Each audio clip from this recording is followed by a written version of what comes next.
Tema firman Tuhan yang kita pelajari pada pagi hari ini adalah gereja yang berdisiplin baik. Tema firman Tuhan yang kita pelajari, saya ulangi sekali lagi, ialah gereja yang berdisiplin baik. Mari kita buka Alkitab kita di dalam 2 Korintus 5 ayat 9 dan 10. 2 Korintus 5 ayat 9 dan 10. Demikian firman Tuhan.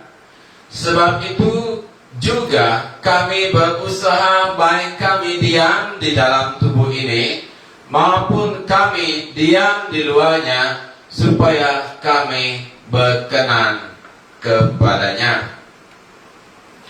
Sebab kita semua harus menghadap tata pengadilan Kristus, supaya setiap orang memperoleh apa yang patut diterimanya sesuai dengan yang dilakukannya dalam hidupnya ini, baik maupun jahat. Jadi jemaat Tuhan yang dikasihi, ya, saya mulakan firman Tuhan ini dengan apa yang terjadi kepada atlet kita. Maaf, bukan saya melecehkan beliau, bukan maksud saya untuk merendahkan beliau, tetapi inilah adalah sesuatu yang baik untuk menjadi pengajaran kepada kita semua, khasnya kita sebagai gereja Tuhan. Amen.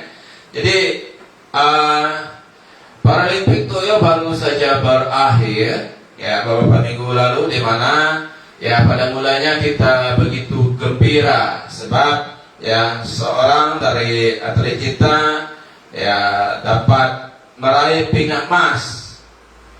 Apatah lagi beliau dalam acara acara lontar peluru F20, ya, beliau dapat memecahkan rekod dunia, dan salah satu juga misi beliau adalah mempertahankan pingat emas yang dimenanginya dalam edisi di Rio ya 5 tahun yang lepas. Tetapi yang malangnya, penyertaan beliau dibatalkan selepas protes dari Kiev, Ukraine, yang mendakwa atlet berusia 31 tahun itu lambat melaporkan diri di korum ataupun di bilik pemeriksaan sebelum pertandingan berlangsung. Jadi hal tersebut menyebabkan ya atlet dari Ukraine memenangi pingat emas dengan catatan 17.34 m dan diiktirafkan sebagai rekod dunia. Dan rakan senegaranya ya Alexander Yeroli meraih perak dengan 17.30 m. Ya, jadi saya terlepas pingat emas acara lontar peluru F20 Sukan Paralimpik Tokyo 2021 disebabkan gagal mendapati masa untuk masuk ke dalam bilik pemeriksaan. Bagi kita hal itu kecil, tetapi sebenarnya hal kecil itu sangat penting, ya. Dia gagal mendapati masa untuk masuk ke bilik pemeriksaan. Sedar atau tidak, begitu banyak gereja Tuhan kita sebagai gereja Tuhan yang telah ditebus oleh Yesus Kristus lewat kematiannya di kayu salib, seringkali mengabaikan disiplin dengan masa. Hal yang kita anggap kecil, hal yang kita anggap tidak penting untuk disiplin dalam masa. Gereja Tuhan seringkali tidak endah. Gereja Tuhan seringkali pada remeh dalam disiplin masa, dalam menepati masa. Ya, contoh, gereja Tuhan sering lambat datang berlatih. Sudahlah lambat datang berlatih, masa mau berlatih baru buat slide lagu. Sudah tepat jam sepatutnya berlatih, baru kita ya buat itu, buat ini, buat semuanya dibuat dengan terlambat, tidak disiplin. Jemaat Tuhan juga, gereja Tuhan seringkali lambat datang beribadah. Orang sudah mulai memuji menyembah Tuhan, baru kita datang. Dan belum habis ibadah, kita cepat-cepat pulang. Gereja Tuhan juga seringkali lambat datang mesyuarat. Tahukah Anda, ada di beberapa gereja pemimpin yang lambat datang mesyuarat 5 menit, 2 menit, 3 menit, dipecat dari jabatannya karena tidak disiplin dalam hal masa. Apatah lagi jika kita tidak memberi kabar, langsung kita tidak, sedangkan sudah diulang-ulang setiap hari dibuat di dalam WhatsApp, ya kita sudah tahu tarikh dan jam bahwa kita akan mesyuarat, tapi kita diam saja. Kita tidak kita begitu rela tidak memberitahu orang lain bahwa kita tidak dapat hadir. Gereja Tuhan tidak mendapati masalah juga bila ada temu janji dengan orang lain. Apatah lagi dengan orang yang tidak percaya, bagaimana orang melihat. Coba Anda perhatikan bagaimana penilaian orang terhadap kita sebagai orang percaya. Sedangkan orang yang percaya, yang tidak percaya, mereka begitu disiplin dengan masa, dengan hal yang kita anggap kecil. Ya. Gereja Tuhan tidak tepat masa datang ke tempat kerja. Gereja Tuhan tidak dapat menjadi saksi yang baik bagi Kristus karena sering lambat. Di tempat kerja juga lambat buat kerja, seringkali menunda kerja yang harus dibuat. Dari itu dapat kita lihat betapa begitu lemahnya disiplin gereja Tuhan. Hal ini amat menyedihkan. Ya. Jika di dalam hal disiplin gereja Tuhan lemah, dalam hal disiplin masa saja sudah lemah, bagaimana gereja Tuhan dapat menjadi berkat? Tuhan sangat rindu kita sebagai gereja Tuhan menjadi berkat buat orang lain melalui disiplin.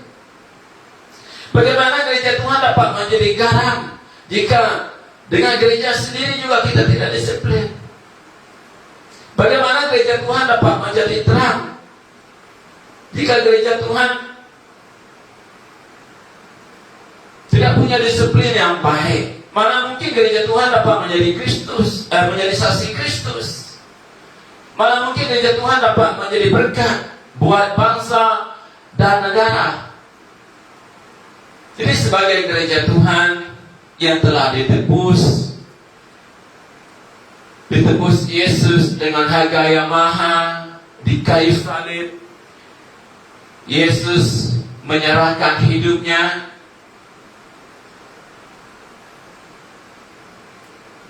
Kita harus punya disiplin yang baik.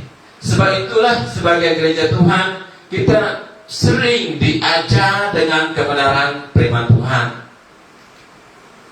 Salah satu tujuan Tuhan untuk mengajar kita dengan kebenaran firman-Nya adalah untuk membentuk kita menjadi gereja yang berdisiplin baik. Jika gereja Tuhan punya disiplin yang baik, gereja Tuhan akan menjadi berkat buat orang lain, menjadi berkat buat masyarakat. Gereja Tuhan akan menjadi berkat bagi bangsa dan negara. Amin. Kita lihat di dalam perjanjian lama, mengapa Yesus diangkat menjadi orang yang penting di Mesir? Karena Yesus punya disiplin yang baik. Mengapa dia menjadi berkat dalam 3 kerjaan yang silih berganti? Sebab dia punya disiplin yang baik. Kita lihat setiap hari dia membagi masa untuk berdoa kepada Tuhan 3 kali sehari. Jadi begitulah gereja Tuhan harus menjadi berkat bagi bangsa dan negara. Jika kita tidak punya disiplin yang baik, jemaat Tuhan, bagaimana kita dapat berdampak, dapat menjadi garam, dapat menjadi terang, dapat menjadi berkat. Tidak dapat. Seperti saya katakan tadi, jika di dalam disiplin masa, hal yang kecil gereja Tuhan gagal, hal yang lain juga gereja Tuhan tetap gagal. Masa hal yang kecil. Tetapi orang katakan bahwa masa itu adalah emas. Masa itu sangat berharga.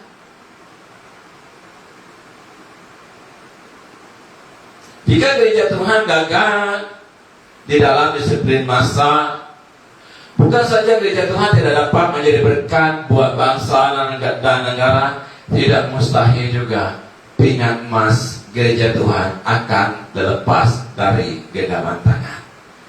Ini yang saya pikirkan bila saya mendengar kabar, ya, bila pinggan emas yang sepatutnya diraih oleh atlet kita, atlet kesayangan kita, itu saya, ya, tetapi bila pinggan emas dia ditarik balik, saya sangat sedih. Dan saya teringatkan, begitulah jika kita tidak disiplin, ya, di dalam kerohanian kita, tidak disiplin dengan Tuhan, tidak mustahil pinggan emas kita juga akan terlepas dari tangan kita. Jangan sampai hal ini terjadi di dalam kehidupan kita, ya. Jadi hasil dari penelitian Dr. Robert Clinton, seorang profesor kepimpinan, menyimpulkan salah satu faktor yang menjadikan kesuksesan tokoh-tokoh pemimpin yang menjadi berkat, ya, yang menjadi berkat di dalam Alkitab, yaitu adalah disiplin masa, ya. Tokoh-tokoh di dalam Alkitab mereka mengutamakan disiplin masa, ya. Kesuksesan sangat bersandar kepada disiplin diri kita, kesuksesan hidup. Jadi jemaat Tuhan yang dikasihi, Kamus Bahasa Indonesia, disiplin ya berarti kepatuhan terhadap peraturan atau tunduk kepada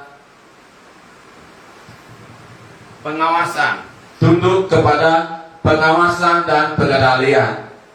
Kedua, disiplin berarti latihan yang bertujuan mengembangkan diri agar dapat berperilaku tertib. Jadi ingatlah, jika kita tidak berdisiplin, berarti hidup kita tidak tertib, ya. Sebab itu disiplin penting. Dari kebenaran firman Tuhan yang kita pelajari pada pagi hari ini, firman Tuhan menasihati gereja Tuhan untuk hidup berkenan di hadapan Tuhan. Apa yang harus gereja Tuhan lakukan? Salah satu yang harus gereja Tuhan lakukan, ya, untuk hidup berkenan di hadapan Tuhan, gereja Tuhan harus belajar untuk hidup dengan disiplin yang baik. Harus bermula dengan disiplin yang baik. Disiplin berbicara mengenai bagaimana gereja Tuhan melatih hidup tertib. Tanpa disiplin, gereja Tuhan tidak akan dapat, ya, hidup tertib. Jika gereja Tuhan melatih diri untuk hidup tertib sehingga mencapai sesuatu seperti yang Allah harapkan, inilah yang terbaik untuk diri kita sendiri. Hidup berdisiplin, ya, berarti kita melatih diri untuk rencana Tuhan itu digenapi di dalam kehidupan kita. Makanya Paulus berkata, jemaat Tuhan yang dikasihi, ya, tetapi aku melatih tubuhku dan menguasainya seluruhnya, supaya sesudah memberitakan Injil kepada orang lain, jangan aku sendiri ditolak. Paulus melatih tubuhnya.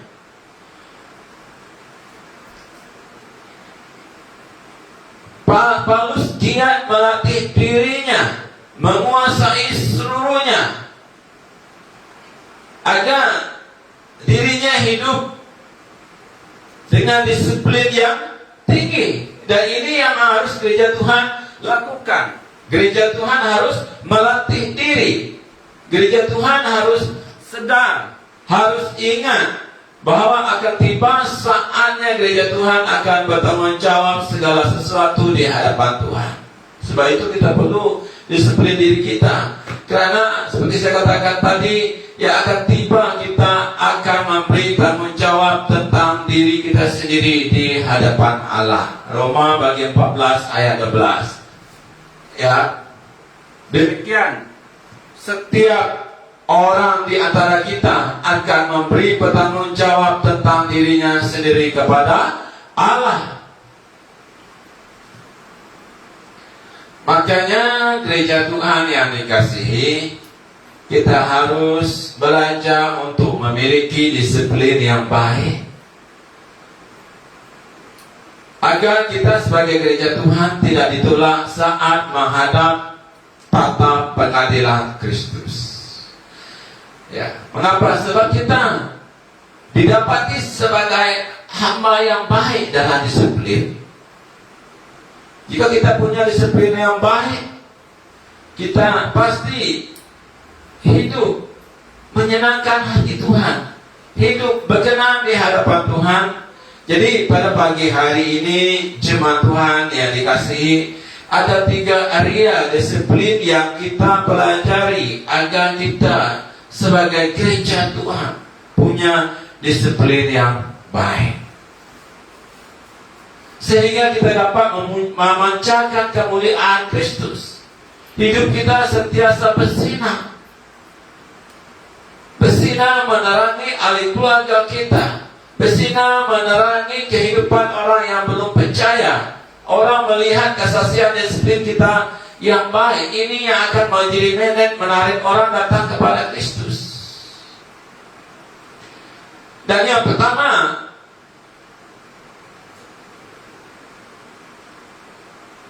area disiplin yang kita pelajari adalah disiplin rohani. Paulus menulis dalam Kolose 3 ayat 9 dan 10, jangan lagi kamu saling mendustai, karena kamu telah menanggalkan manusia lama serta kelakuannya dan telah mengenakan manusia baru yang terus menerus dibaharui untuk memperoleh pengetahuan yang benar menurut gambar karirnya. Disiplin rohani berarti usaha yang dilakukan untuk meningkatkan kualiti disiplin kita sebagai gereja Tuhan. Bagaimana kita harus dibaharui, terus menerus dibaharui. Pada pagi hari ini kita dibaharui agar kualiti disiplin kita sentiasa meningkat, dengan tujuan agar kita sebagai gereja Tuhan mencapai kedewasaan rohani, punya rohani yang matang. Itulah yang dikehendaki Allah, itulah yang berkenan di hadapan Allah. Sebab itu gereja Tuhan harus dibaharui. Jangan menolak untuk diperbaharui oleh Tuhan dengan kebenaran firman Tuhan. Setiap masa kita harus diperbaharui.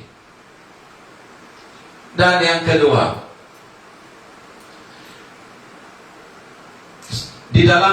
yang pertama, di dalam disiplin rohani, kita harus disiplin dalam doa.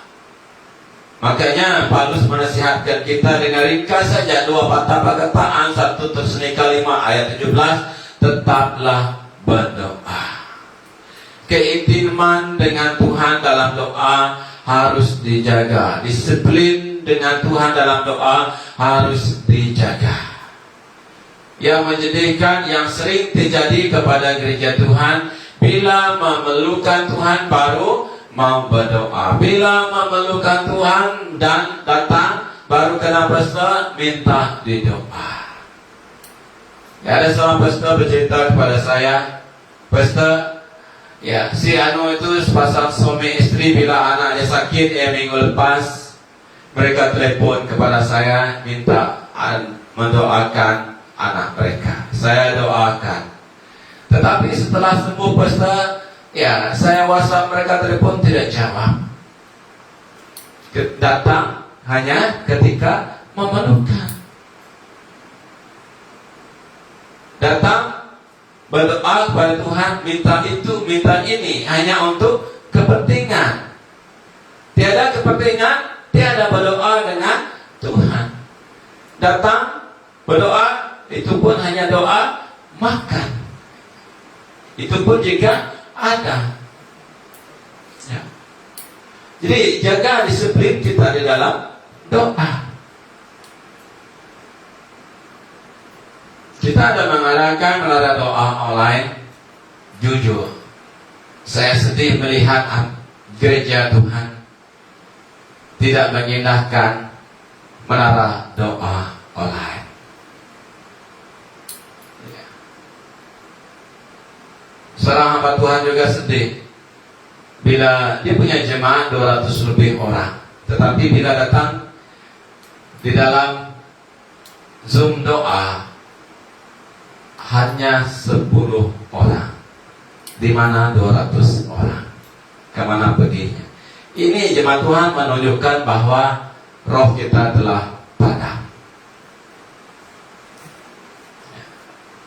Kita hanya kebaktian online, kebaktian ahad, kebaktian doa, itu pun kita tidak mampu. Berarti iman kita sudah padam. Jadi bangkitlah, kembalilah kepada Tuhan. Ya, ini mungkin teguran Tuhan pada pagi hari ini mungkin menyakitkan ke kamu, tetapi teguran ini untuk menyelamatkan kamu, untuk menyegarkan kamu. Kembalilah kepada Tuhan. Ya. Tidak artinya kamu mengikuti yang mengejar semua orang lain, tetapi tidak disiplin di dalam gereja sendiri. Fokus gereja sendiri, baru kita fokus kepada gereja orang lain. Yang kedua, disiplin dalam membaca Alkitab. Pemazmur menulis dalam Mazmur 1 ayat 1 sampai 3. Berbahagialah orang yang tidak berjalan menurut nasihat orang fasik, yang tidak berdiri di jalan orang berdosa, dan tidak duduk dalam kumpulan pencemooh. Ya, orang yang disiplin, dia menjaga diri agar tidak terjebak dengan orang fasik. Sebab itu dia apa kesukaannya, tetapi yang kesukaannya ialah Taurat Tuhan, dan yang merenungkan Taurat itu siang dan malam. Ia seperti pohon yang ditanam di tepi aliran air, yang menghasilkan buahnya pada musimnya, dan yang tidak layu daunnya. Apa saja yang diperbuatnya berhasil. Lihatlah orang yang disiplin rohani. Inilah yang terjadi kepada orang yang disiplin rohani. Ia seperti pohon yang ditanam di tepi aliran air, dan sentiasa menghasilkan buah. Ini kerinduan hati Tuhan. Sebab itu Tuhan membentuk gereja Tuhan dengan firman-Nya, meneguh dengan firman-Nya, agar gereja Tuhan punya disiplin dan punya pertumbuhan rohani yang baik lewat disiplin yang baik. Gereja Tuhan harus disiplin dalam membaca Alkitab, firman Tuhan. Jangan terkejar pesta-pesta di YouTube, tapi kita sendiri malas baca firman Tuhan, malas merenungkan firman Tuhan, malas memberi waktu kepada firman Tuhan. Mari jemaat Tuhan, selain kita membaca firman Tuhan, kita memperkatakan firman Tuhan. Kuasa firman Tuhan semua dasar. Saat firman Tuhan diwatakan, mukjizat akan terjadi. Saat firman Tuhan diwatakan, mukjizat terjadi. Waktu firman Tuhan diucapkan, sesuatu yang ajaib akan terjadi. Perkara yang besar akan terjadi saat firman Tuhan diperkatakan. Segala sesuatu terjadi oleh firman Tuhan. Yang tidak nampak, yang nampak, segala itu terjadi oleh firman Tuhan. Makanya gereja Tuhan harus disiplin dalam memberi masa bagi kebenaran firman Tuhan disirami di dalam kehidupan kita. Yang ketiga, di dalam disiplin rohani kita harus disiplin ya di dalam pertemuan ibadah. Paulus menasihatkan kita, Paulus memberi dorongan kepada kita di dalam Ibrani 10 ayat 25. Apa nasihat Paulus? Paulus nasihat kita, janganlah kita menjauhkan diri dari pertemuan ibadah kita. Saya tidak tahu pada pagi hari ini apakah Anda mengikuti dengan setia live streaming ini ibadah online kita ataupun tidak. Paulus menasihatkan kita jangan menjauhkan diri. Seperti apa? Seperti dibiasakan oleh beberapa orang. Tetapi marilah kita saling menasihati dan semakin giat melakukannya menjelang hari Tuhan yang mendekat. Kedatangan Tuhan semakin mendekat. Hari demi hari kedatangan Tuhan semakin mendekat. Tetapi yang menyedihkannya, begitu banyak anak-anak Tuhan lalai mengabaikan perintah Tuhan ini. Sedangkan menjelang hari Tuhan semakin dekat, bangunlah disiplin dalam beribadah. Jangan tinggalkan pertemuan ibadah. Seperti saya katakan tadi, bukan banyak, hanya 2 kali pun kita tidak mampu. Sangat menyedihkan. Jadi pada pagi hari ini kembalilah.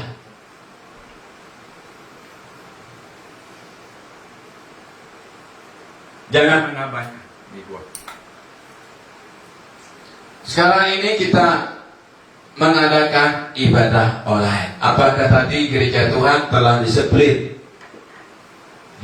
Sebelum live streaming ini bermula, apakah gereja Tuhan telah disiplin membawa anak istri ya berkumpul bersama-sama menyediakan diri sebelum jam 9 pagi, sebelum ibadah ini bermula?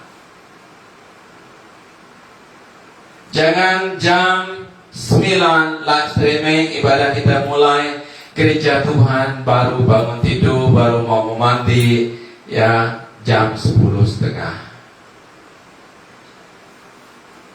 Jangan sekali-kali mengabaikan pesan Tuhan ini, mengabaikan ibadah ini. Pesan Tuhan, jika gereja Tuhan punya disiplin yang baik, pasti gereja Tuhan akan mentaati perintah Tuhan ini.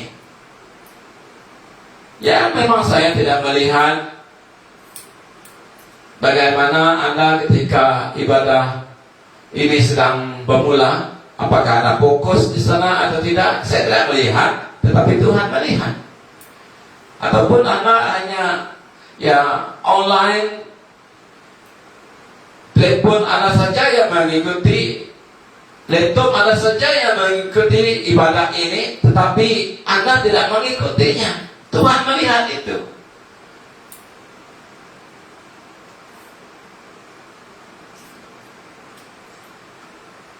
Jemaat Tuhan yang dikasihi, belajarlah disiplin di dalam ibadah. Belajarlah menjadi teladan kepada anak-anak kita di dalam beribadah.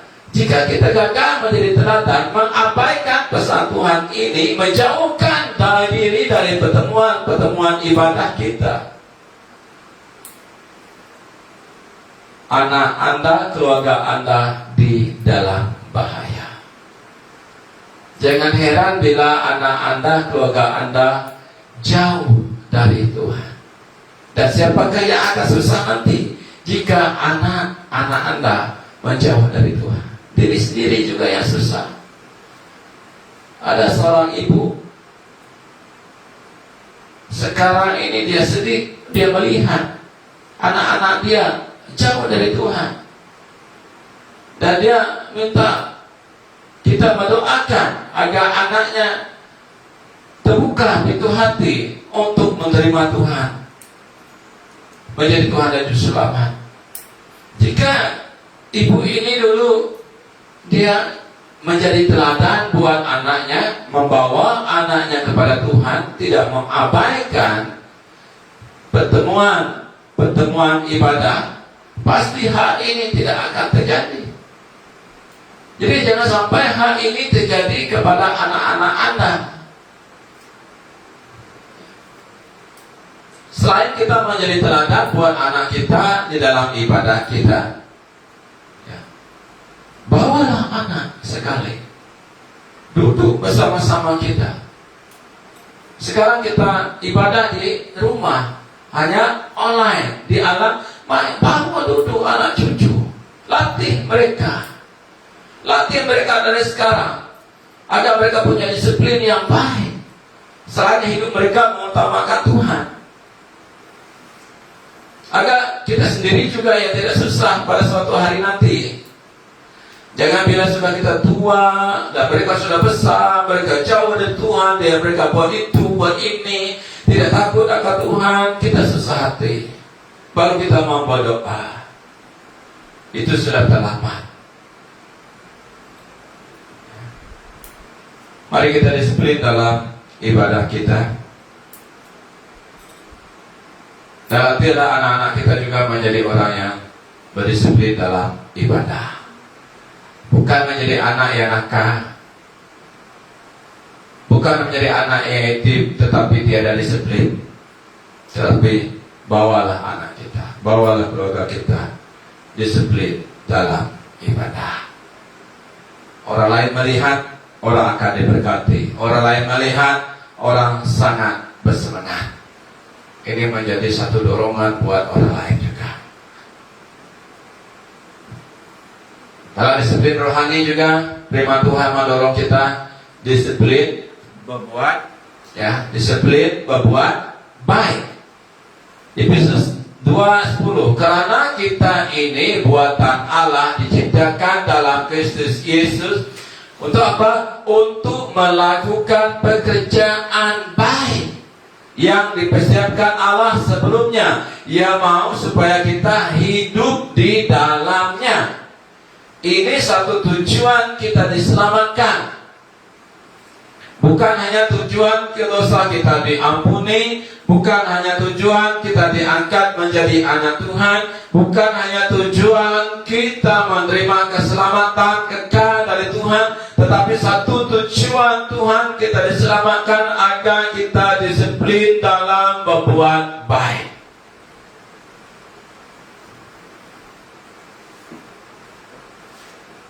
Saya sangat terdorong dengan kesaksian seorang hamba Tuhan. Dia bukanlah seorang yang kaya, hamba Tuhan, pastor. Ya, sangat malu sebab saya tidak seperti hamba Tuhan ini. Setiap hari dia memberi makanan kepada orang yang hidupnya susah. Setiap hari dia membagi, ya, makanan.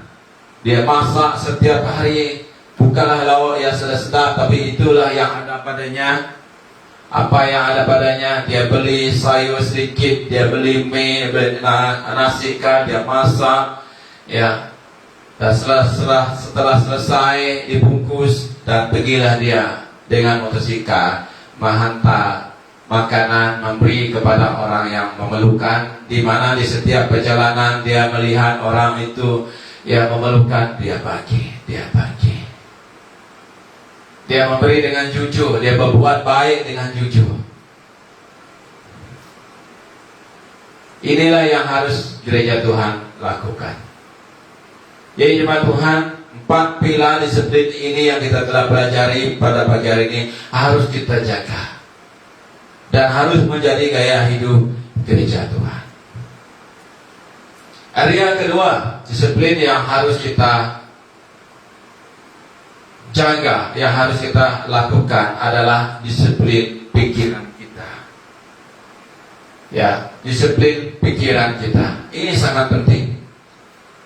Sebab itu Paulus menulis dalam Kolose 3 ayat 1 sampai 4, karena itu kalau kamu dibangkitkan bersama dengan Kristus, carilah perkara yang di atas. Fokus kepada perkara yang di atas. Kita telah belajar firman Tuhan dengan tema fokus pada perkara yang di atas. Pikirkan perkara yang di atas, di mana Kristus ada, duduk di sebelah kanan Allah. Pikirkanlah perkara yang di atas, bukan yang di bumi. Sebab kamu telah mati dan hidupmu tersembunyi bersama dengan Kristus di dalam Allah. Ya, apabila Kristus yang adalah hidup kita menyatakan diri kelak, kamu pun akan menyatakan diri bersama dengan Dia, bersama dengan Kristus dalam kemuliaannya. Amin. Sepertinya semua kita ingin, ya, bila Kristus datang menyatakan diri, kita juga ingin rindu bersama dengan Kristus dalam kemuliaan. Makanya jemaat Tuhan selain disiplin dalam kerohanian, hal yang utama bagi kita sebagai gereja Tuhan, yang kedua yang sangat penting di dalam kita menjalani kehidupan di dunia ini sebagai gereja Tuhan, kita harus disiplin pikiran kita. Kita seringkali membaca Alkitab, khasnya kita membaca Alkitab tentang kisah hidup Raja Daud, ataupun khotbah tentang Raja Daud. Raja Daud seorang raja yang sukses. Raja Daud adalah seorang yang intim dengan Tuhan, seorang penyembah Tuhan. Melalui nyanyian pujian yang diciptakan oleh Daud, kita diberkati. Yang kita lihat di Mazmur, di mana di situ kita melihat lagu nyanyian yang diciptakan oleh Daud. Sehingga kini juga nyanyian yang dicipta oleh Daud kita nyanyikan, menjadi berkat, menjadi dorongan, semangat kepada kita. Tetapi saat Daud tidak disiplin dalam pikiran, Daud jatuh dalam dosa. Ya. Daud jatuh dalam dosa zina.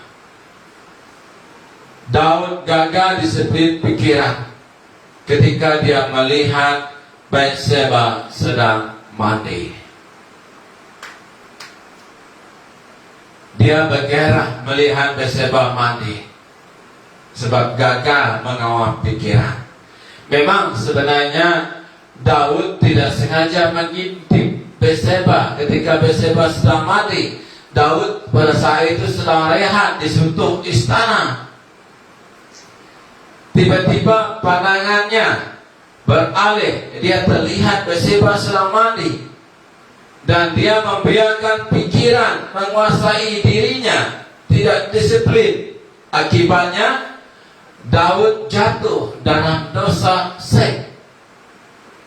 Daud hanyut lebih dalam lagi di dalam dosa. Dengan sengaja dia membunuh Uria, suami Batseba, dalam medan peperangan. Ya, dengan cara yang sangat licik, dengan kuasa yang ada padanya.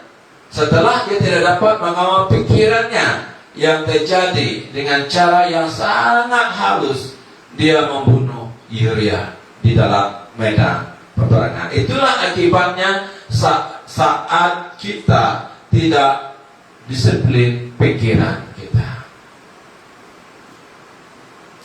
Roma 8 ayat 5, firman Tuhan menasihatkan kita, sebab mereka yang hidup menurut daging memikirkan hal-hal yang dari daging. Mereka yang hidup menurut roh memikirkan hal-hal yang dari roh. Sebab itu kita perlu disiplin pikiran kita. Ketika kita melihat sesuatu, pikiran kita beroperasi dan perasaan kita connect, berfungsi, kemudian membangkitkan kegairahan, keinginan, dan itulah yang menguasai seluruh tubuh kita. Akhirnya membuahkan kejahatan. Akibat tidak disiplin pikiran, hidup rusak dan berakhir dengan kehancuran. Di gereja Tuhan yang dikasihi, pikiran yang tidak disiplin akan menjadi negatif. Inilah yang terjadi, yang terjadi kepada Adam dan Hawa, manusia pertama. Kejadian 3 ayat 4 dan 5. Tetapi ular itu berkata kepada perempuan itu, sekali-kali kamu tidak akan mati. Tetapi Allah mengetahui bahwa pada waktu kamu memakannya, matamu akan terbuka dan kamu akan menjadi seperti Allah, tahu tentang yang baik dan yang jahat. Pikiran negatif adalah pikiran yang buruk. Kenapa? Sebab sudah diracuni oleh iblis. Kita lihat bagaimana iblis menyerang, meracuni pikiran kita jika pikiran kita tidak disiplin. Ya. Pikiran kita buruk, penuh curiga, sakwa sangka, najis, jahat, kutuk. Pikiran negatif membuat kita tidak dapat hidup damai, dan akhirnya membawa kita kepada kesusahan, penderitaan yang terus menerus, bahkan pada akhirnya membawa kepada kebinasaan kekal. Mengapa? Seperti yang terjadi kepada Adam dan Hawa. Mereka tidak disiplin pada pikiran mereka. Begitu juga jika kita tidak disiplin dalam pikiran kita, kita akan berpikir negatif terhadap Tuhan Yesus Kristus. Apatah lagi sekarang masa penularan wabak varian Delta, kita akan berpikir negatif terhadap Tuhan. Kita tidak percaya kepada Tuhan. Kita tidak bersandar lagi kepada Tuhan. Kita tidak beriman lagi kepada Tuhan. Jangan biarkan hal itu terjadi. Ya, iblis tahu bahwa pikiran adalah penentu kehidupan kita. Kemana kaki kita melangkah itu ditentukan oleh pikiran. Apa yang kita berbuat itu ditentukan oleh pikiran. Pikiran adalah pusat pertempuran dalam hidup kita. Untuk menguasai seseorang, iblis dia menyerang pikiran. Dia menguasai pikiran. Dengan segala cara iblis berusaha memenangkan pertempuran di dalam pikiran kita. Sebab itu Paulus menasihatkan kita dalam 1 Petrus 5 ayat 8. Sedarlah dan berjaga-jagalah, lawanmu si iblis berjalan keliling sama seperti singa yang mengonggong dan mencari orang yang dapat ditelannya. Orang yang dapat ditelannya adalah orang yang tidak disiplin pikiran. Dan iblis akan berhasil merebut pikiran kita jika kita tidak disiplin. Inilah yang terjadi kepada Adam dan Hawa. Iblis membuat mereka yang meragukan firman Tuhan. Iblis membuat mereka tidak percaya kepada Tuhan dan memberi opor, menggoda mereka. Iblis memberi keyakinan kepada mereka bahwa mereka tidak akan mati jika mereka makan buah dari pohon kehidupan itu. Bahkan iblis memberi tawaran kepada mereka, bukan saja mereka tidak mati jika mereka makan buah kehidupan itu, mereka sebaliknya akan sama seperti Tuhan Allah. Inilah yang iblis lakukan di dalam kehidupan kita. Jika kita tergoda dengan tawaran iblis ini, seperti mana iblis berjaya memenangi pertempuran dengan Adam dan Hawa dalam peperangan rohani, begitu juga iblis akan memenangkan pertempuran peperangan rohani dengan kita. Iblis akan menguasai dan mengendalikan pikiran kita. Iblis akan membuat pikiran kita negatif terhadap Tuhan. Adam dan Hawa akhirnya masuk dalam jerat iblis. Mereka mengambil buah itu, mereka melawan buah itu, sebab mereka berpikiran negatif terhadap Tuhan, tidak disiplin pikiran mereka. Jadi jemaat Tuhan yang dikasihi, hendaklah kita disiplin pikiran kita sesuai dengan kebenaran firman Tuhan.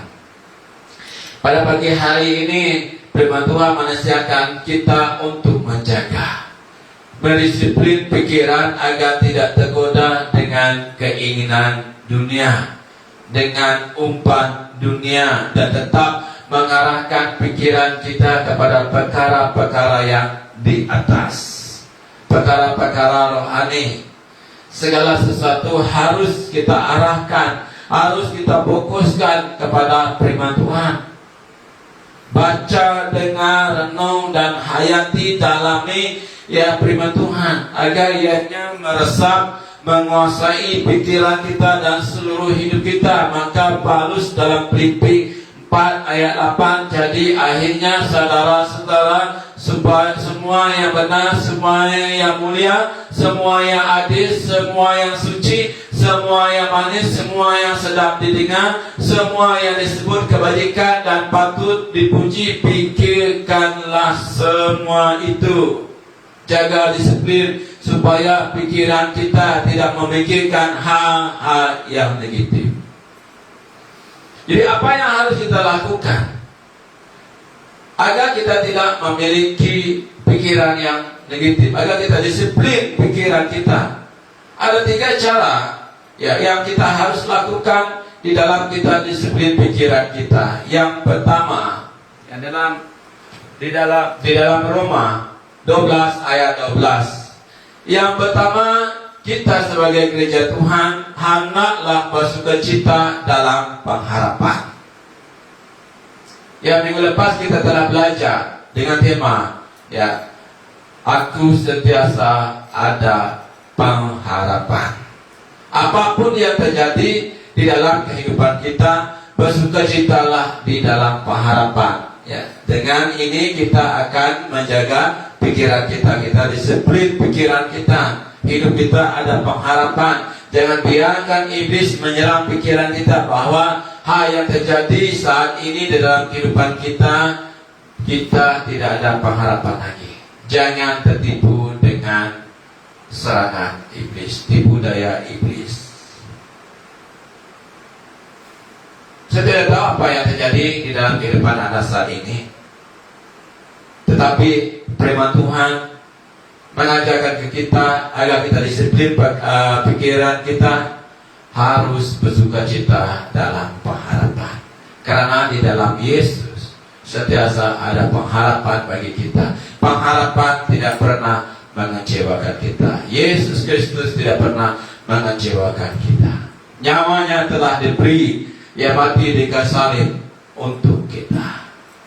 Amen. Kedua, sabarlah dalam kesesakan. Ya, sabar dalam kesesakan.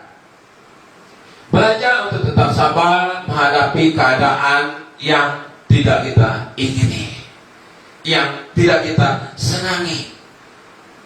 Sabar agar kita dapat mengendalikan diri, agar kita dapat disiplin pikiran kita, dan pikiran kita tidak terpikir untuk memutuskan, melakukan keputusan yang tidak baik, yaitu ikut jalan pintas yang tidak Tuhan berkenan.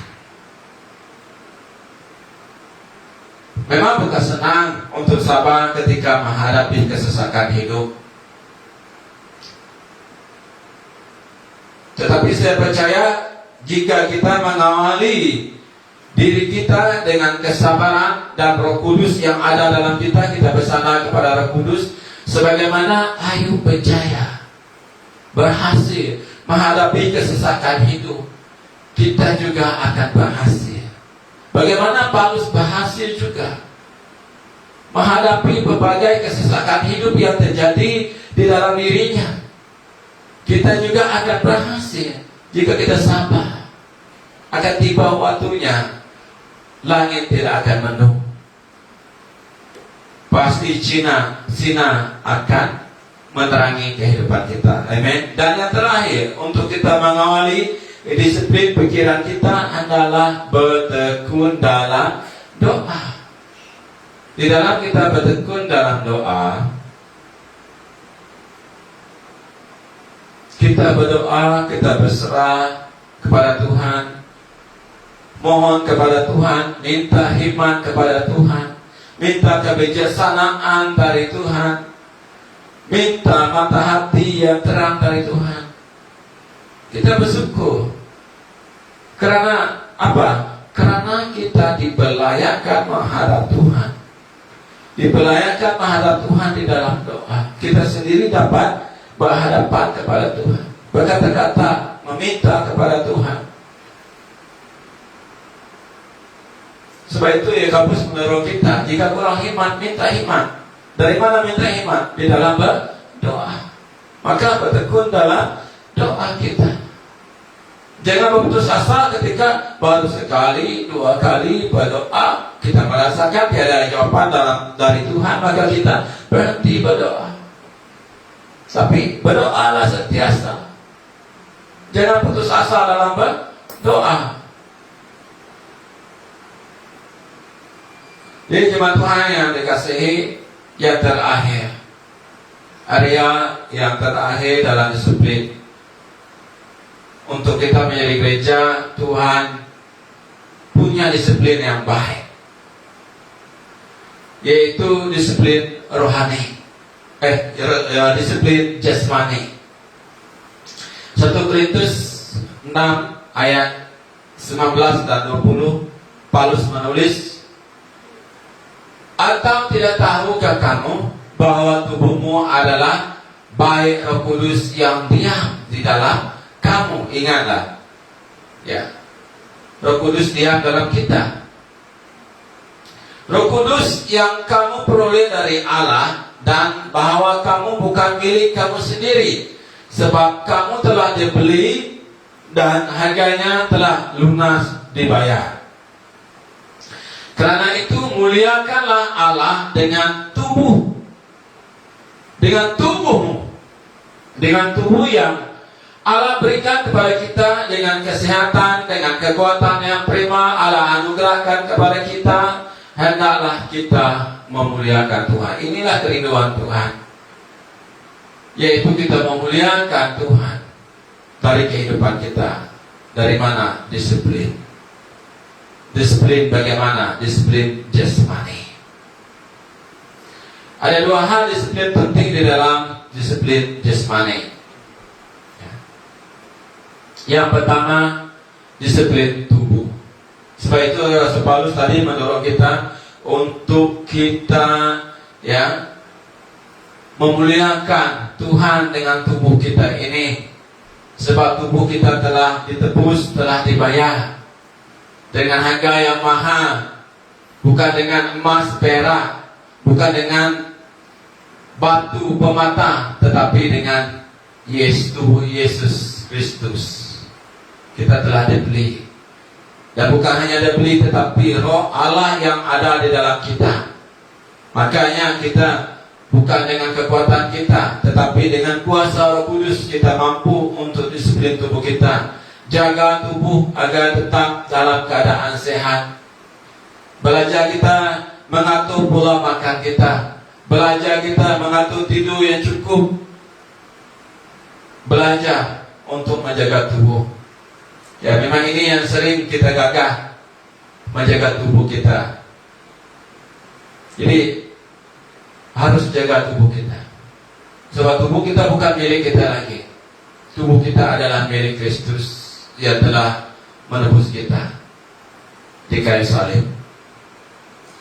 Dan yang kedua, disiplin mengatur materi. Ya, seperti saya katakan tadi, kita berdoa minta hikmat kebijaksanaan dari Tuhan. Berhikmat dalam mengatur keuangan. Hendaklah gereja Tuhan disiplin memberi, ya, dalam memberi persembahan persepuluhan, meskipun dalam keadaan yang tidak baik seperti sekarang ini, tetapi kita tetap belajar untuk disiplin dalam memberi.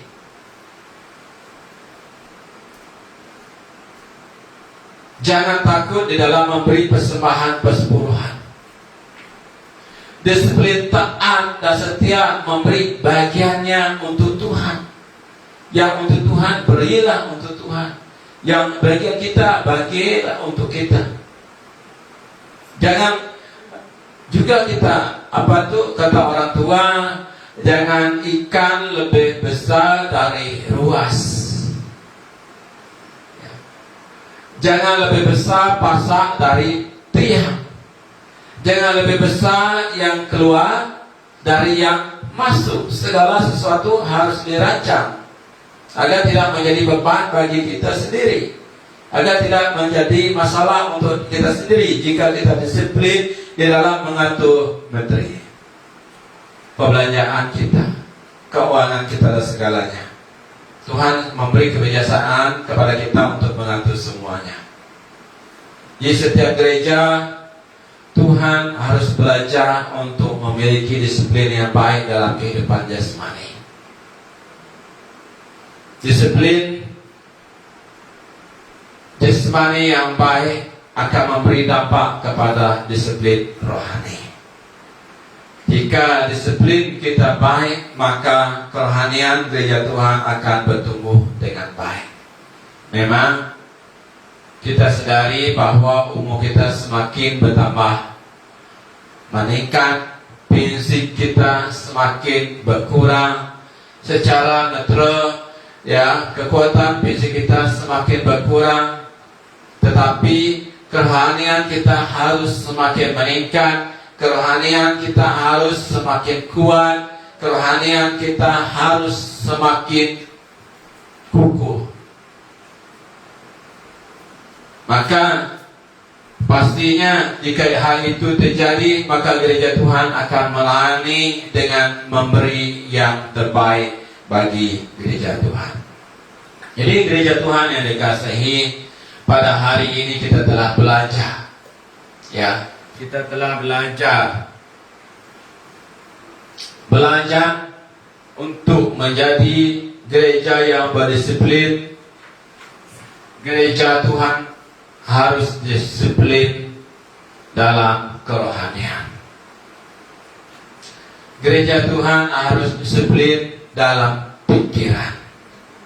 Dan yang terakhir tadi kita telah belajar, gereja Tuhan harus disiplin dalam jasmani. Kita bersyukur jemaat Tuhan karena Tuhan mengajar kita. Tuhan telah menasihat kita untuk membangun disiplin yang baik. Memiliki disiplin yang baik adalah karena Tuhan mau gerejanya memiliki hidup yang teratur baik secara rohani, secara pikiran, dan juga secara jasmani. Sehingga gereja Tuhan yang menjadi gereja yang memancarkan kemuliaan Tuhan. Sehingga gereja Tuhan menjadi berkat buat masyarakat, menjadi berkat buat bangsa, menjadi berkat buat negara. Ini yang akan menjadikan gereja Tuhan saksi Kristus yang menerangi kehidupan, menerangi negara. Ini yang menjadi magnet kepada orang untuk datang kepada Tuhan. Mari kita berdoa. Bapa di surga, terima kasih untuk firman-Mu yang mengajar kami agar kami menjadi gereja yang punya disiplin yang terbaik. Kami sangat bersyukur atas teguran nasihat dari-Mu Bapa. Kami mengaku selama ini kami mengabaikan, kami tidak berdisiplin. Tuhan, mulai dari hari ini, lewat dari Roh Kudus-Mu, kami telah disirami dengan firman-Mu, dan benih firman-Mu lewat Roh Kudus-Mu akan bertumbuh, memampukan kami menjadi gereja yang punya disiplin yang terbaik, sehingga kami dapat menjadi saksi bagi orang lain, menjadi saksi Kristus dimanapun kami berada.